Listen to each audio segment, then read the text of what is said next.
صلی اللہ تعالیٰ علیہ وسلم درس برکات سنت رسول صلی اللہ تعالیٰ علیہ وسلم جاری و ساری ہے۔ اس ضمن میں ہم اتباع سنت کی ضرورت اور اہمیت سن رہے تھے اور چند حدیثیں اس کے ضمن میں سن رہے تھے کہ آقا کریم علیہ السلام کی سنتوں پر چلنا کتنا زیادہ ضروری ہے۔ تو ایک حدیث ہم سن رہے تھے جامع ترمذی کی، جس میں آقا کریم علیہ السلام نے ارشاد فرمایا، جس نے میری سنت کو زندہ کیا گویا اس نے مجھ سے محبت کی، اور جس نے مجھ سے محبت کی وہ میرے ساتھ جنت میں رہے گا۔ تو اسی کے ضمن میں بہت ساری باتیں ہم سماعت فرما رہے تھے کہ اب بھی اور قیامت تک جو بھی بندہ اپنے آپ کو عاشق رسول کے فہرست میں، عاشقان رسول کے لسٹ میں اپنے آپ کو اگر ڈالنا چاہتا ہے، اس کا نام بھی اگر عاشقان رسول کا ناموں میں اگر آنا چاہتا ہے، تو اسے بھی ایک واحد ذریعہ یہ ہے کہ بندہ آقا کریم علیہ السلام کو سنتوں کو سیکھے، ان کی سنتوں پر عمل کرے، تبھی بندہ عشق رسول تک پہنچتا ہے۔ چاہے وہ آج کل کے پیر صاحبان ہو، جعلی قسم کے، 2 نمبر کے، ڈپلیکیٹ قسم کے، جنہوں نے صرف بھیڑ اکٹھا کر کے، الٹی سیدھی حرکتیں کر کے، عجیب و غریب جو شریعت سے دور اور شریعت سے ٹکراتے ہوئے کام کر کے، سادہ لوگ اور جاہل عوام کو اپنے آس پاس جمع کر کے اور صرف خاندانی سلسلہ چلتا ہوا گدہ نشین ہو کر، تو اس بنیاد پر اپنے آپ کو بہت بڑا پیر کامل سمجھنا، حالانکہ ان کے اندر سنت کا دور دور تک سنتوں کا نام و نشان نہیں ہوتا، تو وہ اپنے آپ کو رہنما، مرشد، پیر بنانے کے قابل نہیں ہے۔ اسی طریقے سے کوئی عالم دین ہے، اسی طریقے سے عامل ہے، تعویذ وغیرہ دینے والے، اس میں تمام چیزیں، یہ تمام جتنے بھی، چاہے وہ پیری مریدی ہو، تعویذات دینا ہو، یہ تمام چیزیں اچھی ہیں جب تک وہ کرنے والا سنت پر چلتا ہو۔ اگر وہ سنت سے ہٹ کر اپنی منمانی سے زندگی گزارتا ہے، جیسے کچھ مثالیں آپ دیکھ لیں، چہرے پر داڑھی نہیں ہے اور ہاتھوں میں 4 5 انگوٹھیاں ڈالتا ہے، اور عورتوں جیسے بال لٹکائے ہوئے ہیں، عورتوں کو آمنے سامنے بٹھا کر بات چیتیں کرتا ہے، اسی طریقے سے گانجا پینا، نشہ کرنا۔ اب ایسے سب لوگ نہ پیر بننے کے، عامل بننے کے، رہنما بننے کی بات تو دور ہے، بلکہ وہ کم سے کم ایک عام مسلمان اور ایک اچھا عاشق رسول بننے کے لائق بھی نہیں ہوتے۔ اسی لیے بعض صورتوں میں کیونکہ ان کے جملے ایسے ہوتے ہیں کہ وہ کفر تک بھی جاتے ہیں، جیسے ایسے جعلی قسم کے صاحبہ آپ کو مل جائیں گے جو نماز کا بھی انکار کرتے ہیں، ہمیں دل کی نماز پڑھتے، اے نماز تو کیا جانتا نماز، کہ معاذ اللہ۔ تو اس طریقے سے تو ایک عام مسلمان، ایک عام عاشق رسول کے سے بھی لسٹ سے بھی نکل جاتے، چہ جائے کہ یہ بڑے رہنما بننا۔ اسی لیے آج ہماری عوام کو بھی، مجھے بھی، ہم سب کو بھی یہ سننا اور سمجھنا ضروری ہے کہ ہمارے آقا علیہ السلام نے 1500 سال پہلے، اور یہ اصول جو بتایا کہ جس نے سنت کو زندہ کیا وہ اس نے مجھ سے محبت کی، یہ حقیقت میں یہ صحابہ اکرام علیہم الرضوان کے لیے ہی صرف ایک ہی نہیں تھا، بلکہ قیامت تک آنے والے ہم جیسوں کے لیے تھا۔ آقا کریم علیہ السلام جانتے تھے کہ قرب قیامت میں کچھ لوگ آئیں گے جو لوگ صرف چند مستحبات کو اپنا کر اپنے آپ کو بہت بڑا عاشق رسول اپنے ذوم فاسد میں سمجھتے رہیں گے، اور لوگ بھی ان کو صرف چند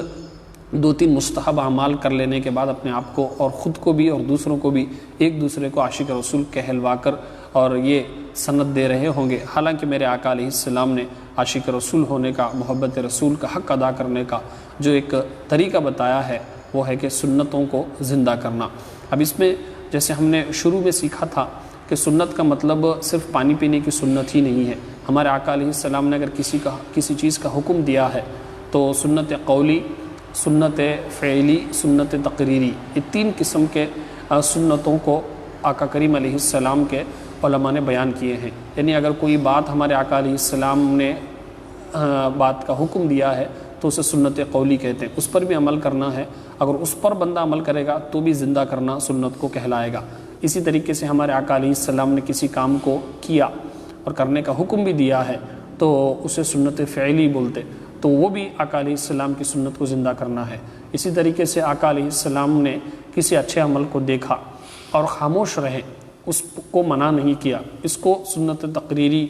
کا تو بھی بولتے، تو یہ بھی جائز ہے، اس پر بھی آپ کر سکتے ہیں۔ تو اب جو ہمارے آقا علیہ السلام کے فرامین ہیں، اب خود دیکھ لیں میں اور آپ کتنے اس پر عمل کر رہے ہیں۔ میرے آقا علیہ السلام نے فرمایا علم سیکھو ماں کی گود سے قبر کی گود تک۔ میرے آقا علیہ السلام نے فرمایا کہ علم دین سیکھنا ہر بالغ و مرد و عورت پر سیکھنا فرض ہے۔ اب یہ آقا علیہ السلام کی سنت کو زندہ کرنا ہے۔ تو جو آج کے دور میں علم نہ سیکھے، آقا علیہ السلام کے یہ جو فرمان پر عمل نہ کرے اور دیگر اپنے مستحب چیزیں پر عمل کر لے، محفلیں سجانا، محفلوں میں پیسے خرچ کرنا، کھانا کھلانا، یہ سب مستحب چیزیں ہیں، یہ پوری زندگی بھی اگر بندہ کرتا رہے بہت اچھی بات ہے، کرنا ضروری ہے، ضروری معنی معاذ اللہ یہ نہیں کہ فرض واجب نہیں ہے، یعنی ان معنوں میں کرنا جائز ہے، محفلیں سجانا، میلاد، نعتیں وغیرہ، یہ سب بہت اچھی بات ہے۔ اگر کوئی اس کو غلط بولے تو وہ خود جاہل ہے، ہم اس کو جائز کہتے ہیں، مستحب چیز ہے، بہت اچھی چیز ہے، لیکن صرف انہی اعمال کو کر کے اپنے آپ کو بہت بڑا عاشق رسول سمجھنا، اور آقا علیہ السلام نے جو فرمایا کہ جس نے میری سنت کو زندہ کیا تو اس کو فراموش کر دینا، اور آقا علیہ السلام کے اس فرمان کو خاص کر علم دین سیکھنے کے حوالے سے، اب ایک بندہ اپنے آپ کو بہت بڑا عاشق رسول سمجھتا ہے اور کہلواتا بھی ہے، اور لوگ بھی کہتے ہیں کہ بہت بڑے عاشق رسول ہیں، لیکن علم نہیں سیکھتا، باقی محفلوں میں آتا جاتا، باقی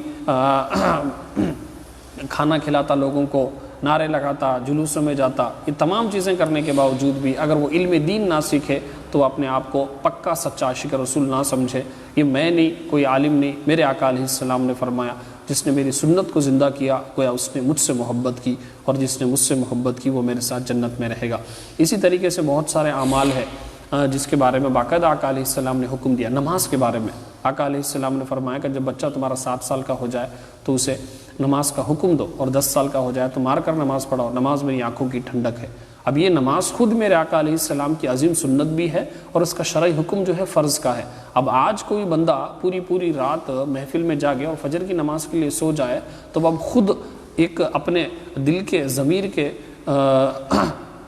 عدالت میں کھڑے ہو کر اپنے آپ سے پوچھے، اس حدیث کو سامنے رکھ کے جس میں میرے آقا علیہ السلام نے فرمایا کہ جس نے میری سنت کو زندہ کیا اس نے مجھ سے محبت کی۔ کہاں ہے محبت کا حق اور محبت کا تقاضا اور محبت کی کیفیت، کہ جو نبی نماز کے حوالے سے اتنے زیادہ سنجیدہ ہیں، نماز کے حوالے سے میرے آقا علیہ السلام اتنے زیادہ فرامین ہیں، لیکن اسی نبی کے ماننے والا، محبت کا دعویٰ کرنے والا نماز نہ پڑھے اور دیگر جتنی بھی محفلیں کر لے، تو یاد رکھو یہ شیطان کا ایک دھوکہ ہے، نفس کی شرارت ہے۔ اللہ نہ کرے کہ مرنے کے بعد ہم یہ زوم فاسد میں جائیں کہ اپنے آپ کو ہم نے بہت بڑا نیک سمجھا ہو، اور لیکن مرنے کے بعد شیطان نے ہمارے پاس کچھ بھی نہیں چھوڑا، سب کچھ چھین لیا ہے۔ تو یہ جو فرامین ہیں ہمارے آقا علیہ السلام کے نماز کے حوالے سے، علم دین کے حوالے سے، باقاعدہ اس پر تو ایسا لگتا ہے کہ جیسے اس کو اب ضرورت ہے کہ زندہ کریں۔ جیسے 5 ٹائم کی نماز میں کہاں گئے پورے محلے والے، حالانکہ جمعہ کی نماز میں بڑی راتوں میں ہمارے یہاں مسجد کم پڑ جاتی، جگہ ہمارے یہاں تنگ ہو جاتی، لیکن وہی لوگ کہاں چلے جاتے۔ تو اس سنت کو زندہ کرنے کی ضرورت ہے کہ 5 وقت کی نماز ہم پڑھیں مسجد میں باجماعت۔ تو یہ سنت اگر بندہ زندہ کرے گا تو آج واقعی وہ عشق رسول اور محبت رسول کی چاشنی کو اور اس کے لذت کو پائے گا، اور تب کہیں جا کر آقا علیہ السلام کی معیت اور سنگت اسے جنت میں ملے گی۔ دعا کرے کہ اللہ تبارک و تعالیٰ مجھے بھی اور ہم سب کو بھی سنتوں کو صحیح سمجھنے، اس پر عمل کرنے اور دوسروں تک پہنچانے کی نیک توفیق عطا فرمائے۔ استغفر اللہ ربی من کل ذنب و اتوب الیہ وما علینا الا البلاغ المبین۔